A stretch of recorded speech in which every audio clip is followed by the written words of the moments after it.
नमस्कार, मी डॉक्टर मिनेश जैन आणि आज आमच्या कॅन्सर टॉक्समध्ये डॉक्टर भूषण झाडे जे सिनियर रेडिएशन ऑन्कॉलॉजिस्ट आहेत रुबी हॉलचे, ते आम्हाला जॉईन करत आहेत. आमच्या सगळ्या जे काही आमचे प्रेक्षक श्रोते आहेत त्यांच्यासाठी त्यांनी वेळ काढलेला आहे त्यांना रेडिएशनबद्दल समजवण्यासाठी. तर आज आपण त्यांना विचारूया रेडिएशनबद्दलचे सगळे प्रश्न. नमस्कार, मी डॉक्टर भूषण झाडे, radiation oncologist, ruby hall clinic. Doctor Jain सरांनी आज इथे या कार्यक्रमात मला बोलवल्याबद्दल सर्वप्रथम त्यांचे आभार.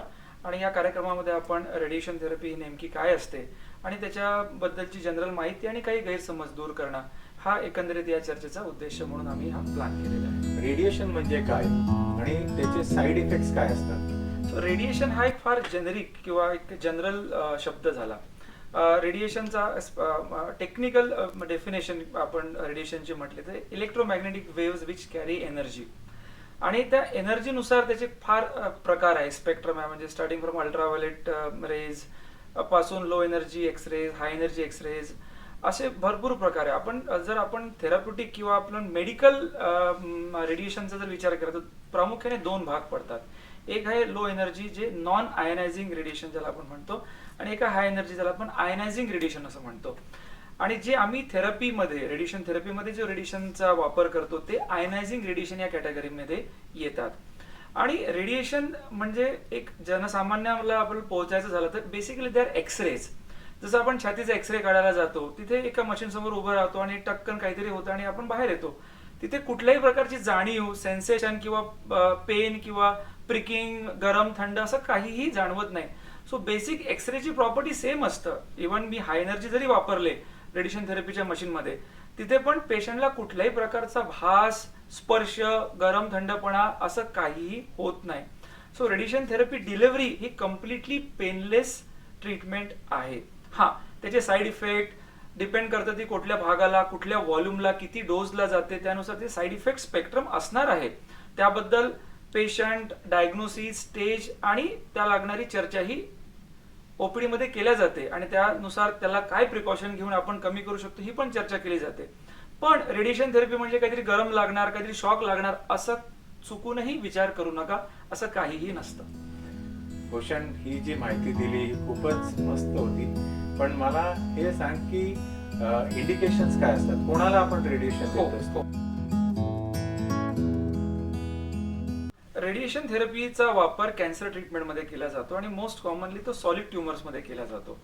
प्रामुख्याने 3 सॉलिड ट्युमर आपण भारतामध्ये किंवा इन जनरल जगामध्ये जर आपण विचार केला तर सगळ्यात भारतामध्ये मोस्ट कॉमन म्हणजे head and neck cancer, urban फिमेल्समध्ये ब्रेस्ट कॅन्सर आणि रुरल फिमेल्समध्ये सर्वायकल कॅन्सर. हे 3 मोस्ट कॉमन म्हणजे 80% केसेस या 3 कॅन्सरनी असतात. आणि या तिन्ही कॅन्सरमध्ये रेडिएशनचा रोल हा खूप जास्त आहे. जसं आपण हेड अँड नेक मध्ये म्हणतो, बरेच भाग आहे हेड अँड नेक, खूप भाग आहे त्याचे. प्रामुख्याने ओरल कॅव्हिटी आणि फॅरिंग्स असं जर आपण डिवाइड केलं तर ओरल कॅव्हिटीमध्ये एक कॅन्सर टंगला किंवा बक्कल म्युकोझाला किंवा अल्व्हिओलसला झाला, पहिली ट्रीटमेंट ही सर्जरी असतं.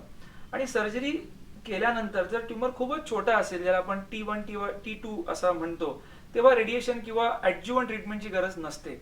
पण इतका छोटा ट्युमर मिळणे भारतासारख्या देशामध्ये जिथे खूप तंबाखूचं, गुटख्याचं प्रमाण आहे आणि तितकं लक्ष दिल्या जात नाही स्वतःकडे, अशा ठिकाणी ऍडव्हान्स केसेसच जास्त असतात. त्यामुळे सर्जरी झाल्यानंतर रेडिएशन थेरपी आणि किमोथेरपी ह्या ॲडज्युव्हंट ट्रीटमेंटची गरज पडते पेशंटला लॉंग टर्म क्युअर अचीव करण्यासाठी. काही ठिकाणी सर्जरी पॉसिबल नसते किंवा कठीण असते, जसं तोंडाचा मागचा भाग ज्याला आपण ओरोफॅरिंग्स म्हणतो किंवा फॅरिंग्स किंवा हायपोफॅरिंग्स, जिथे सर्जरी होऊ शकते पण सर्जरी केल्यामुळे खूप जास्त मॉर्बिडिटी म्हणजे त्याचा आवाज पूर्णपणे जातो, त्याला श्वास घेण्यासाठी नाकाच्या ऐवजी इथे कायमचा स्टोमाचा वापर करावा लागतो. अशा वेळेस फंक्शनल आणि ऑर्गन प्रिझर्वेशनच्या हिशोबाने आपण रेडिएशनला अल्टरनेटिव्ह म्हणून वापरू शकतो. त्यामध्ये किमोथेरपीची भर झाली तरी रिझल्ट अजून चांगले येतात, लॉंग टर्म क्युअर रेट वाढतात. ह्या सगळ्या इंडिकेशन्स हे रेडिएशनचे इंडिकेशन्स आहेत. हे झाला हेड अँड नेकचा भाग. स्तनामध्ये अगेन स्तनाचा कॅन्सर हा खूप कॉमन झालेला आहे आणि ऍडव्हान्स केसमध्ये तुम्ही सर्जरी कुठल्याही प्रकारची करा. आजच्या तारखेला आपण ब्रेस्ट कन्झर्वेशन सर्जरीला खूप प्रामुख्याने महत्व देतो, पण जुन्या काळामध्ये किंवा अजूनही काही ठिकाणी कम्प्लीट ब्रेस्ट रिमूव्हल करावं लागतं, मॅस्टेक्टॉमी. इव्हन त्यामध्ये पण ऍडव्हान्स केसेसला रेडिएशन लागतं. आणि ब्रेस्ट कन्झर्वेशन जर आपण करतो आहोत, आपण ती चॉईस घेतली तर प्रत्येक पेशंटला रेडिएशन द्यावंच लागतं. आणि यामध्ये पण जनमानसामध्ये अगेन रेडिएशन म्हटलं की काहीतरी 1.5-2 महिने किंवा महिना 1.5 महिना यावं असंच आहे, जे करेक्ट आहे. जुन्या काळात तसंच होतं, पण आता बरेचसे नवीन नवीन प्रोटोकॉल्स आले आहेत, ज्याला आपण हायपोफ्रॅक्शनेटेड किंवा एक्स्ट्रीम हायपोफ्रॅक्शनेटेड प्रोटोकॉल म्हणतो, ज्यामध्ये डोस पर फ्रॅक्शन वाढवून नंबर ऑफ डेज आपण कमी करू शकलो आहे. 6 आठवड्यापासून 4 ते 3 आठवड्यापर्यंत, 3 आठवड्यापासून 1 ते 3 आठवड्यापर्यंत असले प्रोटोकॉल्स आलेले आहेत, ज्यामध्ये पेशंटचा कंप्लायन्स इम्प्रूव्ह झालेला आहे, साईड इफेक्ट प्रोफाईल इम्प्रूव्ह झालेली आहे.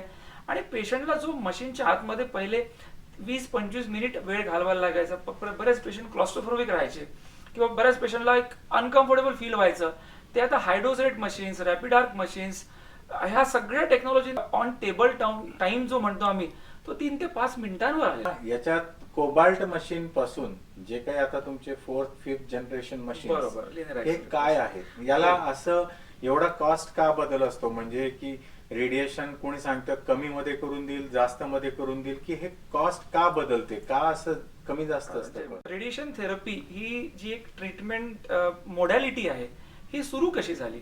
ऍक्सिडेंटली रेडिएशनचा एक्सपोजर झाला. त्या ऍक्सिडेंटल एक्सपोजर मध्ये काही प्रकारचा एक ट्युमर क्युअर झाला, आणि तो जो सुरुवात होती जी ऍक्सिडेंटल एक्सपोजरची, ती रेडिओ ऍक्टिव्ह आयसोटोप पासून होती. आणि जे थेरपीमध्ये रेडिओ ऍक्टिव्ह आयसोटोप जुन्या काळात वापरले गेले, मग तो रेडियम 226 म्हणा किंवा कोबाल्ट 60 म्हणा किंवा सीझियम 137 म्हणा, किंवा अजूनही आपण ब्रॅकीथेरपीमध्ये आयडीएन 131 वापरतो, हे जे सगळे रेडिओ आयसोटोप्स आहे, प्रामुख्याने मशीन्समध्ये 2 आयसोटोपचा वापर झाला, सीझियम आणि कोबाल्ट. टेली म्हणजे दुरून रेडिएशन म्हणतो, म्हणून त्याला टेली कोबाल्ट किंवा टेली सीझियम असं नाव होतं. तर या आयसोटोपचा फायदा हा राहायचा की इट्स अ कंटिन्युअस रेडिएशन. तिथे खूप हायफाय रॉकेट सायन्स टेक्नॉलॉजी नव्हती. तो आयसोटोप तिथे ठेवला, त्याला शिल्डिंग लागायचं, ओपन केलं की रेडिएशन, खाली बंद केलं की रेडिएशन बंद. वर्क हॉर्स मशीन्स होत्या, पण लिमिटेशन्स हे होते की त्याची एनर्जी लिमिटेड होती. त्याचा 1.25 MeV जो एनर्जी 1.13 to 1.37 ची रेंज राहायची कोबाल्टची. आणि त्या रेंज शिवाय तुम्हाला काही पर्याय नाही. तुम्हाला एखादा थिक बल्की पेशंट आहे, त्याला हाय एनर्जी यूज करायची आहे, तुम्ही एनर्जी चेंज करू शकत नव्हते, हे त्याचं लिमिटेशन्स होतं. प्लस त्याचा पेनम्रा म्हणजे शार्पनेस ऑफ द बीम, तो वाईड होता. तर जास्त मोठा पेनम्रा असल्यामुळे तुम्ही त्या बीमला शार्पली फोकस करू शकत नव्हते. त्यामुळे जे वेगवेगळ्या प्रकारे ऑर्गन्सला वाचवण्यासाठीची टेक्नॉलॉजी डेव्हलप होत होती, ती कोबाल्टवर डेव्हलप करणं शक्य नव्हतं, ज्याला आपण मल्टीलिफ कोलिमीटर आजच्या तारखेला म्हणतो. मल्टीलिफ कोलिमीटर पहिले 1 सेंटीमीटर पासून 5 mm पासून आजच्या तारखेला 2.5 mm, जे आमच्याकडे हाय डेफिनेशन MLC आम्ही वापरतो, ते 2.5 मिलीमीटरचे आहे. हे कोबाल्टमध्ये शक्य नव्हतं, कारण की त्याचा पेनम्रा, त्याची बॉर्डर जी थिक होती, शार्पनेस कमी होतं त्यामध्ये.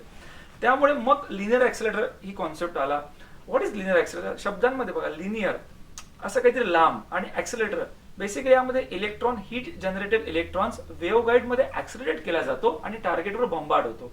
टार्गेटवर बॉम्बार्ड झाल्यामुळे 2 प्रकारचे एनर्जी बाहेर निघते. एक असतं ह्यूज हीट एनर्जी, जी चिलर मेकॅनिझमद्वारे डेसिपेट केल्या जाते, आणि दुसरी एनर्जी असते जी एक्सरे, ज्याला ब्रेमस्टॉलम फिनॉमिना म्हणतात. तर ब्रेमस्टॉलम फिनॉमिनामध्ये जे एक्सरे निघतात, त्या एक्सरेचा थेराप्युटिक वापर केला जातो, त्याला मॉड्युलेट केला गेला. आणि असं करत करत आज आपण या लेवलला पोहोचलोय की 2D पासून 3D पासून इंटेन्सिटी मॉड्युलेशन पासून आर्क ट्रीटमेंट, ज्याला VMAT किंवा रॅपिड आर्क म्हटलं जातं, इमेज गायडन्स पण त्यामध्ये आलं. ह्या सगळ्या गोष्टींनी 3-4 ज्या गोष्टी झाल्या, खूप फाईन ट्यून रेडिएशन झालं, होमोजिनस डिलिव्हरी झाली, ऑर्गन स्पेअरिंग खूप चांगलं झालं, आणि रॅपिड ट्रीटमेंट म्हणजे टेबलवर पेशंटला जो काळ घालवायला लागायचा, तो आता काही मिनिटांवर आलेला आहे. ओके. आणि हे इमेज गायडेड रेडिओथेरपी, आता लंग मध्ये ट्यूमर आहे, तो हलतोय, आणि मग त्याला रेडिएशन कसं करणार? इमेज गायडन्सवर आपण बोलू.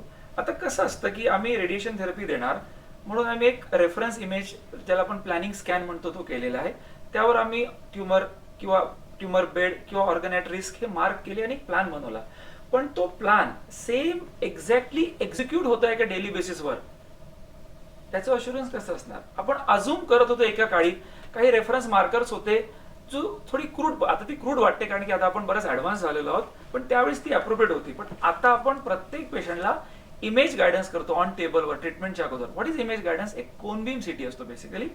तो कोनबीम सिटी प्लॅनिंग सिटी सोबत ऑनलाईन मॅच केला जातो, आणि त्यामध्ये XYZ हे जे एरर्स असतात जे काही मिलीमीटर्स मध्ये असतात, खूप नसतात, कारण की आपण इमोबिलाइज केलेलं आहे पेशंटला. हे एरर्स ऑनलाईन करेक्ट करायचे आणि ट्रीट करायचं सिम्पल इमेज गायडन्स. नाव हे 3 डायमेन्शनल एररच्या पलीकडे पण काही राहू शकतं. एक्स वाय झेडच्या पलीकडे काय असतं, रोल, पिच आणि यॉ.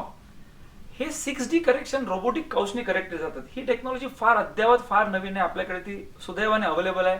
बऱ्याच कमी सेंटर्स मध्ये ती पाहायला मिळते. सो याला आम्ही image guidance with 6D couch correction असं म्हणतो. म्हणजे जे आपण प्लॅन केलेलं आहे ते एक्झॅक्टली डिलिव्हर होत आहे, त्याचं अश्युरन्स म्हणजे इमेज गायडन्स.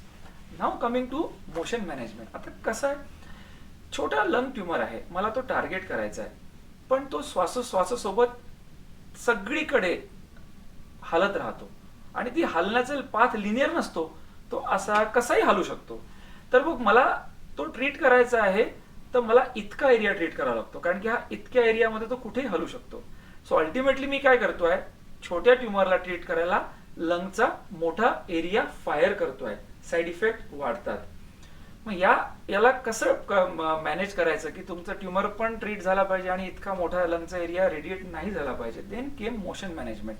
मोशन मॅनेजमेंट मध्ये बरेच प्रकार आहे. एक आहे ट्युमर ट्रॅकिंग, की ट्युमर मध्ये एक मार्कर टाकून तुम्ही त्या मार्करला रिअल टाइम मध्ये ट्रॅक करता. दुसरा आहे breath hold, either deep inspiration किंवा डीप एक्सप्रेशन किंवा मिड जसं पेशंटला कम्फर्टेबल असेल त्या ब्रेथिंग सायकलमध्ये ब्रेथ होल्ड करून ट्रीटमेंट देणे. आणि तिसरी आहे गेटिंग, म्हणजे ट्युमर हलतो आहे पण माझा बीम फक्त ट्युमर इथे आला तेव्हाच ऑन होईल, बाहेर गेला की बंद होईल. सो ट्रॅकिंग, मोशन मॅनेजमेंट मध्ये रेस्पिरेटरी होल्ड आणि तिसरा आहे गेटिंग. असे 3 पद्धतीने आपण ही मोशन मॅनेजमेंट ट्रीटमेंट देऊ शकतो. मोस्ट कॉमनली लंग, लिव्हर मध्ये जास्त करून ही वापरतो आपण. अच्छा. आणि मग त्याला तुम्ही ट्रॅक करून ठेवतात ट्युमर? हो. हो. आता लंग मध्ये कसं आहे सर, की जो लंगचा नॉर्मल टिश्यू आहे त्यामध्ये एअर आहे आणि हा जो ट्युमर आहे हा सॉलिड आहे, त्यामुळे तुम्हाला एअर ट्युमर इंटरफेस मिळतो. त्यामुळे ट्युमर मध्ये मार्कर नाही टाकला लंग मध्ये तरी चालतं. पण लिव्हर मध्ये पूर्ण ग्रेस केलाय, तिथे तुम्हाला तो ट्युमर लिव्हर टिश्यू कडून वेगळा आयडेंटिफाय होत नाही.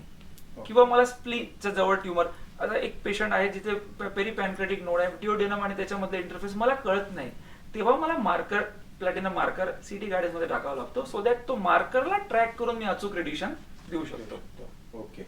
आणि हे SBRT, SRS हो, हे काय प्रकार असतात? जसं कन्व्हेन्शनल रेडिएशन मध्ये आपण फ्रॅक्शनेटेड रेडिएशन देतो 5 days a week over 5 to 6 weeks. मग हायपोफ्रॅक्शनेटेड प्रोटोकॉल ज्यामध्ये 3 वीक मध्ये वगैरे ट्रीटमेंट व्हायला लागली, डोस वाढला. आणि काही आता ॲब्लेटिव्ह रेडिएशन प्रोटोकॉल ज्यामध्ये आम्ही 4, 5, 3, 2 अशा नंबर्स रेडिएशन देतो आणि डोस पर फ्रॅक्शन 8, 10, 12, 15 ग्रेच्या रेंजमध्ये असतो. त्यावेळेस खूप अचूक रेडिएशन जाण्याची खात्री व्हायला. आता स्टिरियोटॅक्टिक रेडिएशन ऍक्च्युली हा शब्द जुन्या कॅटेगरीमध्ये येतो. आता आपण करतो ते इमेज गायडन्स करतो. जेव्हा इमेज गायडन्स ऍडव्हान्स नव्हतं तेव्हा स्टिरियोटॅक्टिक फ्रेम वापरून रेडिएशन दिल्या जायचं अॅक्युरेसी चेक करायला, पण त्याचं नाव अजूनही कॅरी फॉरवर्ड झालेलं आहे. पण ऍक्च्युली आता त्याचा नवीन कॉन्सेप्ट त्याला आयदर रेडिओ सर्जरी म्हणतो, ब्रेन मध्ये स्टिरियोटॅक्टिक शब्द निघालेला आहे, आणि बॉडीमध्ये त्याला SABR, स्टिरियोटॅक्टिक ॲब्लेटिव्ह बॉडी रेडिओथेरपी प्रोटोकॉल असा शब्द आहे. त्यामध्ये नंबर ऑफ डेज कमी आणि डोस पर फ्रॅक्शन फार जास्त असतो. बेसिक कॉन्सेप्ट हा आहे त्याचा. आणि त्यामध्ये रेडिओ बायोलॉजी पण वेगळी आहे. जसं कन्व्हेन्शनल रेडिएशन मध्ये DNA डॅमेज आणि डॅमेज DNA कॅनॉट रेप्लिकेट आणि it goes into mitotic cell death हे मेकॅनिझम असतं. जेव्हा की ॲब्लेटिव्ह रेडिएशन प्रोटोकॉलचा डोस इतका जास्त असतो की या मोडची गरज नाही. We can directly denature the protein on which it is firing. आणि ब्रॅकीथेरपी काय असते? ब्रॅकीथेरपी हा रेडिएशन थेरपीचा एक भाग आहे. 90% पेशंटला आपण एक्सटर्नल रेडिएशन, म्हणजे पेशंट असा झोपलेला आहे आणि मशीन त्याला वर बघून रेडिएशन देते, this is called external radiation. Brachy means inside or close, it's a Latin terminology. So ब्रॅकीथेरपीमध्ये आपण जो सोर्स आहे रेडिएशनचा, आयसोटोप आहे, सोर्स ट्युमरच्या आतमध्ये किंवा ट्युमरच्या क्लोज विसिनिटीमध्ये नेला जातो. मोस्ट कॉमनली सर्वायकल ब्रॅकीथेरपी, जे गर्भाशयाचं मुख आहे तिथे रेडिएशन देताना आपण 90% त्याचा वापर करतो. एंडोमेट्रियममध्ये आपण त्याचा वापर करतो. ब्रेस्टमध्ये आपण काही वेळेस सॉफ्ट टिश्यू सार्कोमा आणि हेड अँड नेक मॅलिग्नन्सी, ऑफकोर्स याचं प्रमाण कमी आहे 90% किंवा 80% हा सर्व्हायकल ब्रॅकेथेरपीसाठी वापरला जातो. किमो रेडिएशन म्हणजे काय? किमोथेरपी ही एक स्वतंत्र मोडॅलिटी आहे कॅन्सर ट्रीटमेंटची आणि रेडिएशन थेरपी पण एक स्वतंत्र मोडॅलिटी आहे. पण या दोन मोडॅलिटीचे चांगले गुण एकत्र करून रिझल्ट चांगला आणण्यासाठी जो प्रोटोकॉल वापरला जातो त्याला कॉन्करंट किमो रेडिएशन प्रोटोकॉल असं आपण म्हणतो. ऑफकोर्स पेशंटचं फिटनेस चांगलं पाहिजे, केअर चांगली पाहिजे, आमच्याकडून पण काउन्सिलिंग खूप चांगली लागते, कारण की जेव्हा तुम्ही दोन गोष्टी एकत्र करता, चांगल्या गोष्टी एकत्र येतात, सोबत काही वाईट गोष्टी पण एकत्र येतात आणि साईड इफेक्ट प्रोफाईल वाढते. त्यामुळे हे काउन्सिलिंग, पेशंट फिटनेस आणि केअर मेडिकेशन फार गरजेचं असतं. मोस्ट कॉमन इंडिकेशन जे आहे हेड अँड नेक ट्यूमर, आपण जे रेग्युलरली प्रॅक्टिस करतो ऍडज्युएंट सेटिंगमध्ये म्हणा किंवा रॅडिकल ऑपरेशन न करता पण जिथे आपण ट्रीटमेंट करतो त्या सेटिंगमध्ये पण आपण रेडिएशन आणि किमो मिक्स करतो. आणि खूप साऱ्या रिसर्च प्रोटोकॉलमध्ये असं दिसलेलं आहे की जो व्यक्ती प्रॉपरली रेडिएशन आणि हायडोस किमोथेरपी हा प्रोटोकॉल कम्प्लीट करतो त्या पेशंटचं ओव्हरऑल सर्व्हायवल हे अदरवाईज पेशंटपेक्षा जास्त असतं तुलनेने. फक्त लोकल कंट्रोल नाही, ओव्हरऑल सर्व्हायवल ह्या दोन्ही गोष्टी चांगल्या असतात. हेड अँड नेक मध्ये आपण सर कॉमनली वापरतो आणि सर्व्हायकल कॅन्सर मध्ये हे कॉमनली वापरलं जातं. त्याचा ऍडव्हान्टेज काय, म्हणजे का असं? मेकॅनिझम ऑफ ऍक्शन कसे आहे की रेडिएशननी जो डीएनए डॅमेज झाला तो डीएनए डॅमेज रिपेअर होण्याची ताकद काही सेल्समध्ये असते आणि टिपिकली ही जी किमोथेरपी असतं त्या डीएनए रिपेअर मेकॅनिझमला अफेक्ट करते, so that cell kill percentage अजून वाढतं. अदरवाईज पण सेल किल होणार आहे, पण किमोथेरपीची जोड त्याला मिळाली तर सेल किल पर्सेंटेज वाढतं, त्याच्यामुळे रिझल्ट वाढतो. म्हणजे जे डॅमेज झालेलं आहे रेडिएशनने त्याला रिपेअर होऊ द्यायचं नाही किमोने, आणि किमोने जे डॅमेज झालेलं आहे त्याला रेडिएशन, दोघं एकमेकाला पूरक ठरतात. 1 आणि 1 11, 1 आणि 1 2 नाही, 1 आणि 1 11 या प्रकारे ते किमो रेडिएशन काम करत असतं. खूप खूप धन्यवाद भूषण, इथे येऊन आमच्या सगळ्या प्रेक्षकांना किंवा आमच्या श्रोत्यांना तू जे काही इन्फॉर्मेशन दिली याच्याबद्दल खूप धन्यवाद.